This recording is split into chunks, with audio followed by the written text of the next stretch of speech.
সাধারণত আমাদের ২ জনের একসাথে ছুটি পড়েই না বলতে গেলে। যেদিন পড়ে সেদিন আমরা চেষ্টা করি একটু ২ জন মিলে বাইরে ঘুরে-টুরে আসতে। আর এখন তো ইংল্যান্ডে সামার চলছে। সামার মানেই ইংল্যান্ডের ওয়েদার খুব সুন্দর থাকে যদি রোদ উঠে। আর সেদিন আসলে ঘরে থাকতে একেবারেই ইচ্ছা করে না। মনে হয় আশেপাশে কোথাও একটা যাই।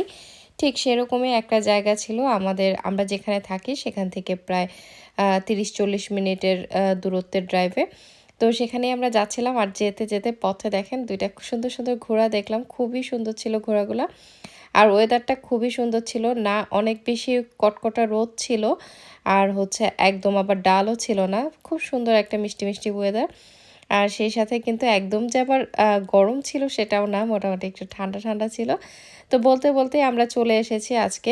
আজকে আমরা এসেছি খুব সুন্দর একটা ফার্মে। এটা একটা ফার্ম হাউস। এখানে একটা ফার্মার শপও আছে, যেটা কিনা খুবই সুন্দর। এখানে হচ্ছে পেওনিজ যে ফ্লাওয়ারটা আছে সেই ফ্লাওয়ার গার্ডেন করা হয়েছে। অনেক সুন্দর। উইকেন্ড থাকাতে আসলে অনেক মানুষ এখানে এসেছিল। আর এটা খুবই লিমিটেড টাইমের জন্য ওপেন থাকে। তো কয়েকটা দিন হচ্ছে মানুষজন এই জায়গাটাতে আসে। আর এখানে সিস্টেমটা হচ্ছে যে এখানে এসে ফ্লাওয়ার গার্ডেন থেকে আপনি নিজে ফ্লাওয়ার পিক করতে পারবেন। আর এইটা ছিল ওদের একটা শপ। এটা আসলে অ্যাকচুয়ালি বলা যায় যে একটা ফার্মার শপ টাইপের। এখানে সব অর্গানিক টাইপের জিনিসপত্র পাওয়া যায়। এত সুন্দর হচ্ছে প্লান্ট ছিল এখানে, অর্কিড ছিল যেগুলা দেখে তো যারা প্লান্ট লাভার্স আছে তাদের তো মাথা খারাপ হয়ে যাবে। ইভেন আমার নিজেরও অনেক বেশি ভালো লেগেছে। বাট বাসায় এনে এগুলো আসলে রাখার মতো জায়গা নেই। তবে যারা গাছ পছন্দ করে ডেফিনিটলি এমন একটা জায়গায় গেলে তাদের একদম মাথা খারাপ হওয়ার মতো অবস্থা। এত সুন্দর ডেইজি ছিল। এগুলো হচ্ছে ডেইজি। আর এইটা আসলে একটা গ্রিন হাউস টাইপের ছিল। এখান থেকে কিন্তু এইসব ফুলের টব, ফুলের হচ্ছে গাছ এগুলো কেনা যায়। তো আমরা যাচ্ছিলাম এখন সেই ফার্মটার দিকে। এটা ফার্মেরই একটা সব বিশাল একটা এরিয়া জুড়ে ছিল এই ফার্মটা। তো আমরা হাঁটছিলাম। আপনাদের ভাইয়া বলতেছে এখানের থেকে তো অনেকটা হাঁটতে হবে। তো আমি বললাম যে হ্যাঁ, আসলে এরকমই। দেখতে ১ম এ এটা ছোট মনে হয়েছিল। তবে যখন আমরা এই যে ভেতর দিকে ফার্মের দিকে যাওয়া শুরু করেছি তখন বেশ অনেকটাখানি পথ আমাদেরকে হাঁটতে হয়েছে।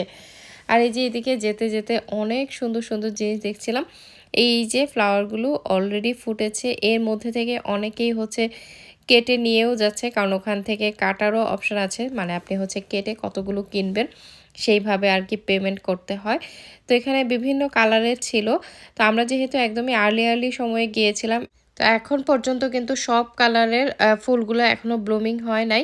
তো এগুলো আস্তে হচ্ছে। আমরা এই যে এই কালারটা অনেক সুন্দর ছিল। আর হচ্ছে একপাশে ছিল একটা খুবই সুন্দর হট পিঙ্ক টাইপের একটা কালার। মানে ওইটা রেডও না আবার হট পিঙ্কও না, খুব সুন্দর ম্যাজেন্টা টাইপের কালার। আর এত সুন্দর ফুলের মাঝখানে আমরা ২ জন যদি একটু রোমান্টিকভাবে না হেঁটে ভিডিও নিই তাহলে কি আর হয়?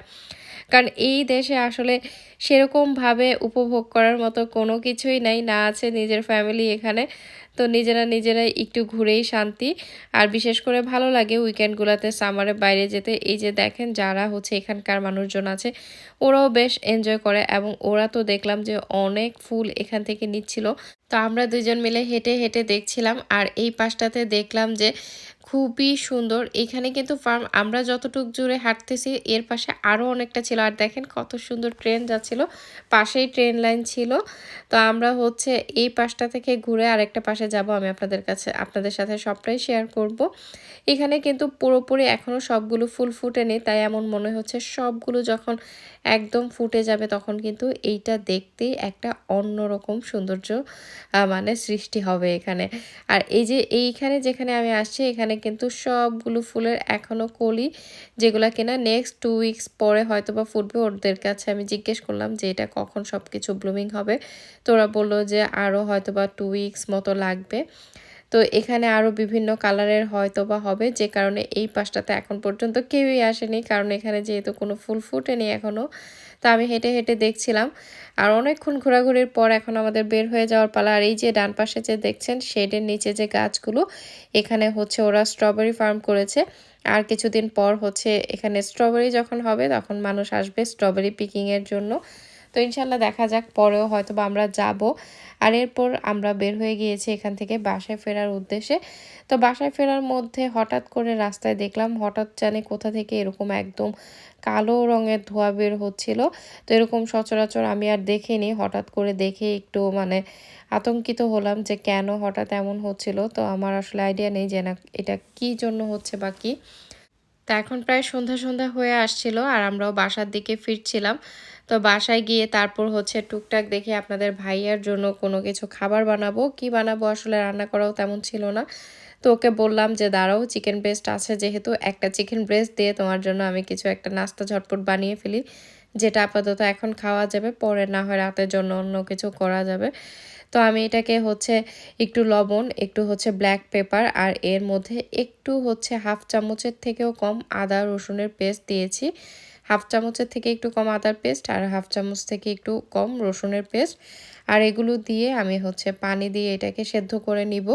যদিও এটা করতে অনেক অল্প সময় লেগেছে, কারণ এটা সেদ্ধ হতে জাস্ট 10 মিনিট লেগেছে। একদম আমি ঘড়ি ধরে হচ্ছে এটাকে 10 মিনিটস মতো সেদ্ধ করে নিয়েছিলাম। দেখেন এটা খুব সুন্দর করে কিন্তু এর মধ্যে সেদ্ধ হয়ে যাবে চিকেন ব্রেস্টটা। তো সেদ্ধ করার পর আমি পানিটা আলাদা করে রেখে এটাকে তুলে নিয়েছি। আর এরকম 2টা কাঁটা চামচের মাধ্যমে এইগুলোকে হচ্ছে শ্রেডেড করে নিচ্ছিলাম। আর ওই যে চিকেন সেদ্ধ করার যে পানিটা রয়ে গিয়েছে সেটা কিন্তু চিকেন স্টক, তো ওইটা দিয়ে চাইলে কিন্তু স্যুপ করে খাওয়া যাবে। তো সবগুলো চিকেন আমার এরকম শ্রেডেড করা হয়ে গিয়েছে। আর ঘরে ছিল একটা গাজর, তো আমি গাজরটাকেও কুচি কুচি করে এর মধ্যে দিয়েছি। আর এর সাথে আমি কয়েকটা জিনিস মিক্সড করে নিব। তো এখানে আমি এর সাথে হচ্ছে মায়োনিজ দিচ্ছি। আর এরপর হচ্ছে ব্ল্যাক পেপার দিয়েছি। এখানে আমি কোনো লবণ দিব না, এতে করে হচ্ছে পানি পানি হয়ে যাবে। সেই সাথে আমি এখানে নান্দোসের একটা সস ছিল, হট সস, সেটা আমি একটু ব্যবহার করেছি। হট মায়োনিজ টাইপেরই ছিল ওই সসটা।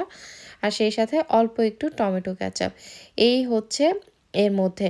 তো এর মধ্যে আর এক্সট্রা কোনো লবণ দেইনি। আর এগুলো দিয়ে খুব ভালোভাবে সবকিছু একসাথে মিক্সড করে নিচ্ছিলাম। এই নাস্তাটা আমার কাছে বেশ খেতে ভালো লাগে।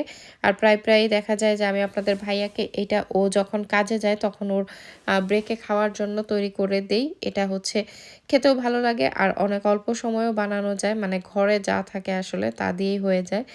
তো এগুলো আমি খুব ভালোভাবে মিক্স করে নেওয়ার পর যে মিশ্রণটা হবে সেটা হচ্ছে আমি দিয়ে এই যে কয়েকটা ব্রেড ছিল, ব্রেডগুলো কেটে নিচ্ছি। তো ব্রেডগুলো চাইলে কেটে নেওয়া যায়। আমি স্যান্ডউইচ মতো বানাবো যেহেতু, তাই আমি হচ্ছে ব্রেডের যে ব্রাউন অংশটুকু ছিল সেটা কেটে ফেলে দিয়েছি। তা না হলে খাওয়ার সময় দেখা যায় যে ওইটা শক্ত শক্ত লাগে। তো আপনাদের ভাইয়া ওইটা আসলে খেতে চায় না।